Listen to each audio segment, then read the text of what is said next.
bwendaba omuntu agamba mbu Bobi Wine bamukubye bukubi kachupa kati ya gas nga mugwanga mulinamu nakabwa kabadde katono nga mugwanga mulinamu rekodi nti waliwo omuntu omunene omulala yafa oluvanyuma lw'okumukuba akakebe kati ya gas ne wayita emyaka 3 naye bagambye nti ebbanga eryaddirira yafuuka mulwadde yabanga mulwadde ebbanga lyonna nga buli bulwadde olumukwatako nga bumukkiriza kasenyiga olumukwatako nkamuyisa bubi mbu bamusanga ajjudde obuwuka obungi bakitiriya mu musaayi kubanga yali yafuuka yegeyege olw'okuba baali bamukuba ettiya gas canister.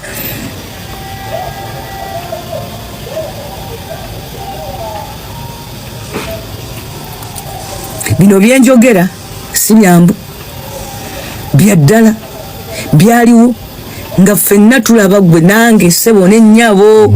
Gilbert Oulanyah awummula emirembe, naye ripoota eyava mu ddwaliro essiyata egamba nti olumbe olwamutta eyalukwatizaako ye yakuba Oulanyah ki projectile ekisasi ekyalabba oba kitiya gas canister emakerere ng'ennaku z'omwezi 10 December 1999.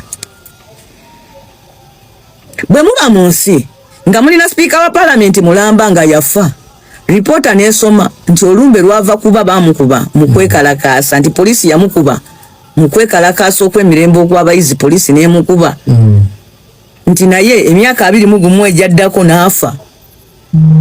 N'olaba omuntu ng'ate agamba nti ekintu exactly the same thing. Exactly the same thing. Kibanga ekyokusaaga okusinziira ng'oli wayinza okukiraba naye nga tekiri serious. Nti Jacob Oulanyah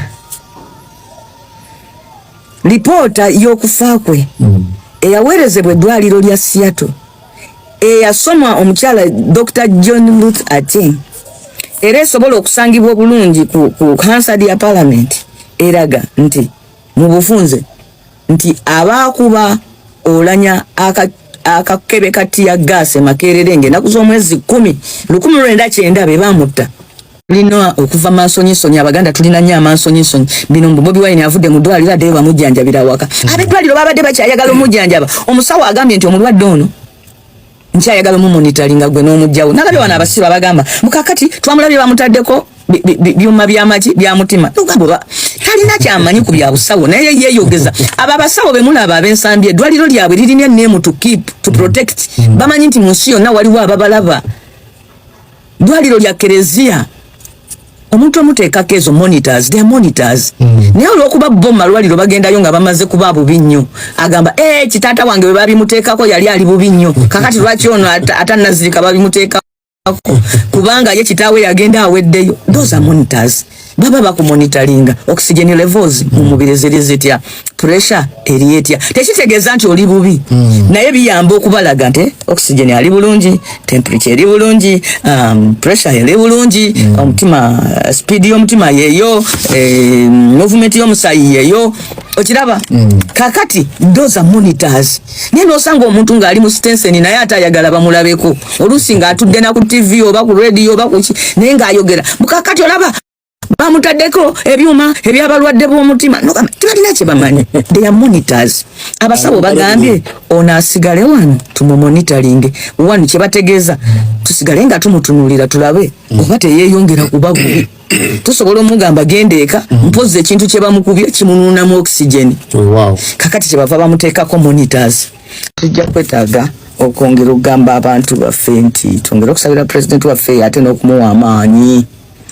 Mwongeramu amaanyi kubanga kati abayaayi basitudde Babiloni bangi nnyo naddala mu social media omwo boogera ebigambo byakunoone kuli naye basebo ne bannyabo abo mulaba kasita mulaba nga bongeddemu amaanyi kitegeeza nammwe mubali bubi saidi eno omuliro gwe bazza gwenkanankana gwe mubaweereza action and reaction are equal and opposite bwe bagamba nti action and reaction are equal and opposite.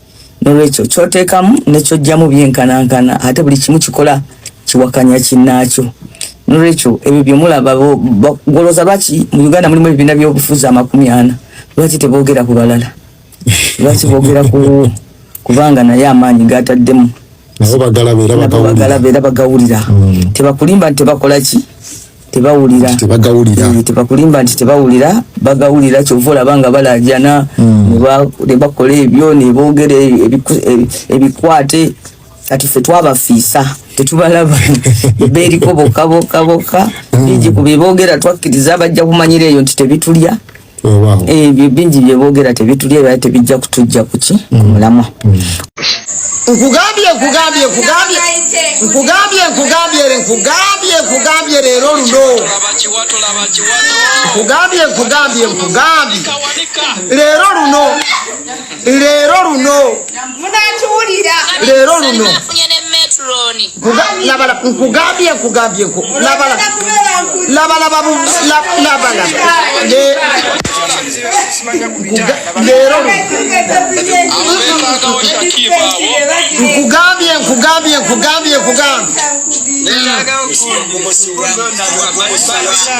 gwe bayimbire kadongo kamola boba onaafunayo n'omu alina bana ali kubana nkugambye laba abawala abalungi abalina ssente laba obwana obwakola ssente nkugambye apologize to the general public. I misled them. I made them think that what they were seeing is something real, yet according to me it was content. I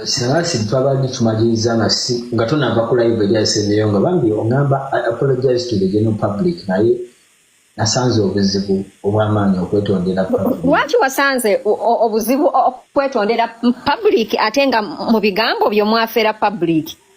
Ekisooka olw'ensonga nti public nayo ya misleading nga yo. Ate? Who started it? Public misled me. How? Reason being, the first video we made with my friend, with my sister, they thought we were a couple, which wasn't true.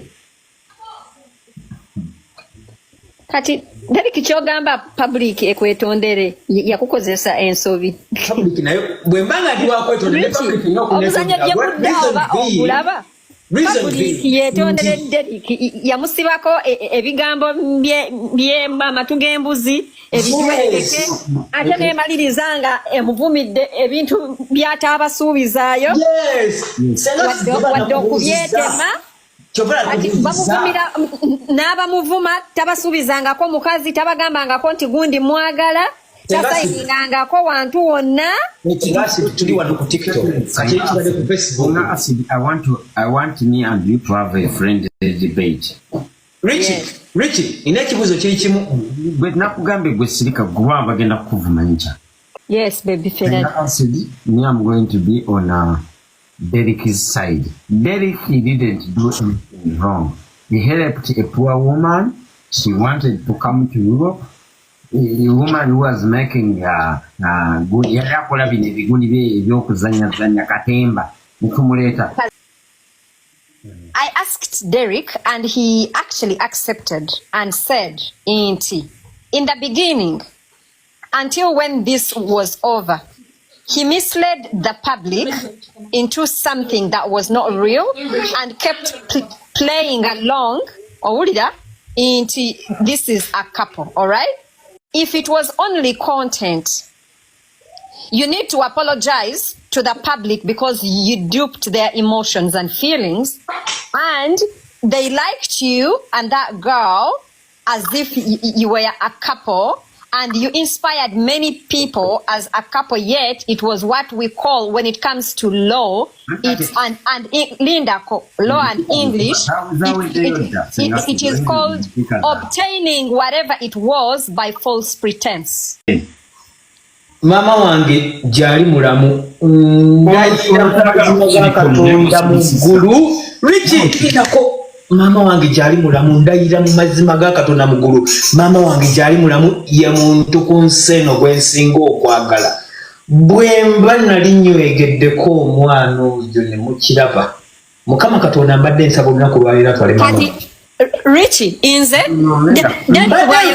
Senasi ndiwuliriza Deriki bwayogedde ekyo inze Deriki bwayogedde ekyo sirina kye nyongerako era nze maze ebibuuzo byange biwedde bwanga nali nnywegeddeko omukazi ne mulaba video mulila Mukama Katonda atwala obulamu bwa mama wange mukazi gwensinga okwagala ku luseno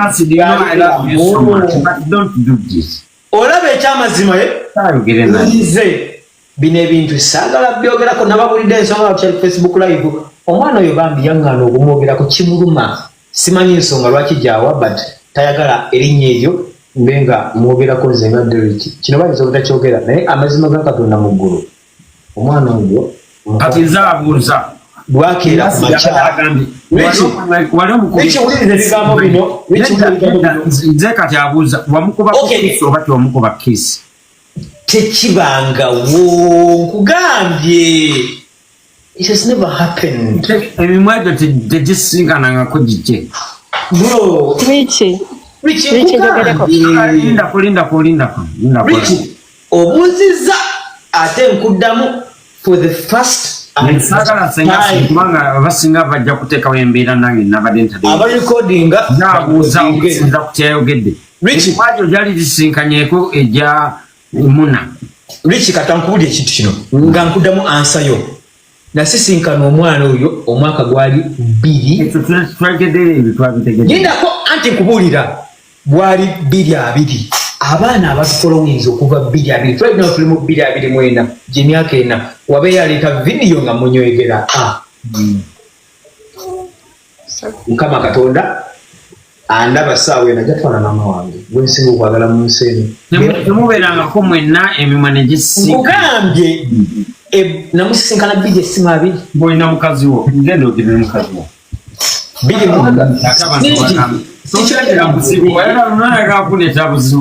sikyogera kino ekituufu n'okubika owambiko eri abantu abampereza mu inbox mbikooye mwana omwana oyo sinti